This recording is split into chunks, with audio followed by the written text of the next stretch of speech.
السلام علیکم ورحمۃ اللہ وبرکاتہ۔ ابھی کچھ دن پہلے ایک ویڈیو جو بہت زیادہ وائرل ہو چکا ہے وہ ہے ایک خاتون جو مسجد میں جا کر جہاں پر مرد حضرات وضو بناتے ہیں اس وضو خانے میں جا کر وہ کیا ہے نہاتی ہے، اس میں تیرنے کی کوشش کرتی ہے، پھر اسی طرح مسجد میں جا کر پہلی صف میں جا کر وہاں پر نماز بھی پڑھتے ہیں۔ اس مسجد کے ذمہ دار اسے منع بھی کرتے ہیں، اس کے باوجود وہ نہیں سنتی، بلکہ وہ علم والی لگتی ہے، پڑھی لکھی لگتی ہے، اس کی زبان اور اس کے بولنے کے انداز سے ایسا معلوم ہوتا ہے کہ وہ پڑھی لکھی لگتی ہے۔ اور کیا ہے، ہو سکتا ہے یا تو وہ ذہنی طور پر کچھ کمزور ہو یا کوئی بیماری ہو یا پھر کوئی جان بوجھ کر ہی ایسی حرکت کر رہی ہو، تو بہرحال جو کچھ بھی ہوا ہو گیا۔ لیکن اصل میں سوچنے کی بات یہ ہے کہ اس عورت نے اس مسجد کے ذمہ داروں سے وہ جب سوال کرتی ہے کہ عورت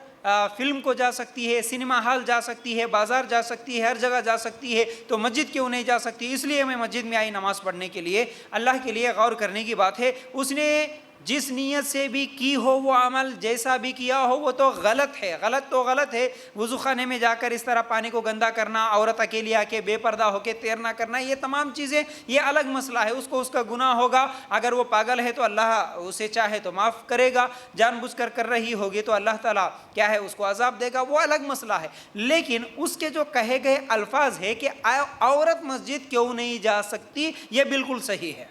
یاد رکھنا، اللہ کے رسول صلی اللہ علیہ وسلم کے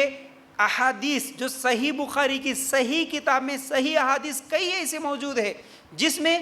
عورتوں کو، اللہ کے رسول صلی اللہ علیہ وسلم کے زمانے میں خواتین مسجد میں جاتی تھی، نماز پڑھتی تھی۔ اللہ کے رسول صلی اللہ علیہ وسلم نے بھی کہا صحابہ سے کہ اگر تمہاری عورتیں مسجد جانے کی اجازت مانگے تو انہیں مت روکو، بلکہ حیض والی عورت بھی کیا ہے عیدگاہ میں جا کے وہ دعا میں شامل ہو سکتی ہے۔ عورتوں کو مسجد جانے سے، عیدگاہ جانے سے نہیں روکا گیا، یہ اللہ کے رسول صلی اللہ علیہ وسلم کے زمانے کی بات ہے۔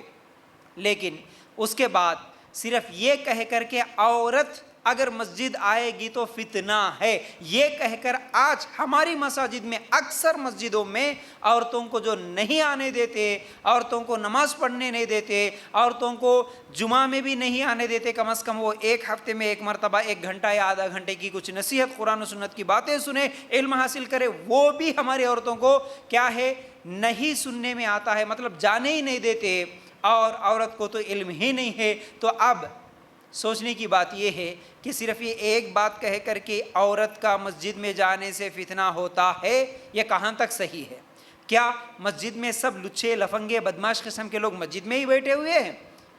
عورت بازار میں نہیں جاتی، عورت فنکشن ہال نہیں جاتی، عورت اسکول کالج نہیں جاتی، عورت فلم تھیٹروں میں نہیں جاتی، وہاں پر جانے سے کوئی فتنہ نہیں ہوتا، صرف مسجد میں جانے سے فتنہ ہوتا ہے۔ اللہ کے لیے غور کرو، ہر مسجد میں خواتین کا الگ سے انتظام ہو، پردے کا انتظام ہو، آنے جانے کا راستہ بھی ہو، عورتیں آئیں نماز پڑھے، حدیث کا درس سنیں، قرآن کا درس سنیں، جمعہ میں اجتماعات میں کیا ہے وہ آتے جاتے رہے، بیانات سنتے رہے۔ تو یہ جو عورتیں بدعتیں کر رہی ہے، رسم و رواج کر رہی ہے، دین سے دور، دینی علم سے دور، فیشن پرستی اور گمراہی میں پڑی ہوئی ہے، یہ تمام عورتوں کا سدھرنے کا یہ راستہ تھا، راستہ ہے بھی، سدھر سکتی ہے بھی اگر عورتوں کو مسجد میں آنے دیتے تو۔ انشاءاللہ یہی میرا ایک کیا ہے اصل میں ایک پیغام میں یہ دینا چاہتا ہوں کہ جو بھی مسجدیں بنائی جاتی ہے اس میں عورتوں کے لیے انتظام ہو، کیونکہ اللہ کے رسول صلی اللہ علیہ وسلم کے زمانے میں صحابیات مسجد میں نماز پڑھا کرتی تھی۔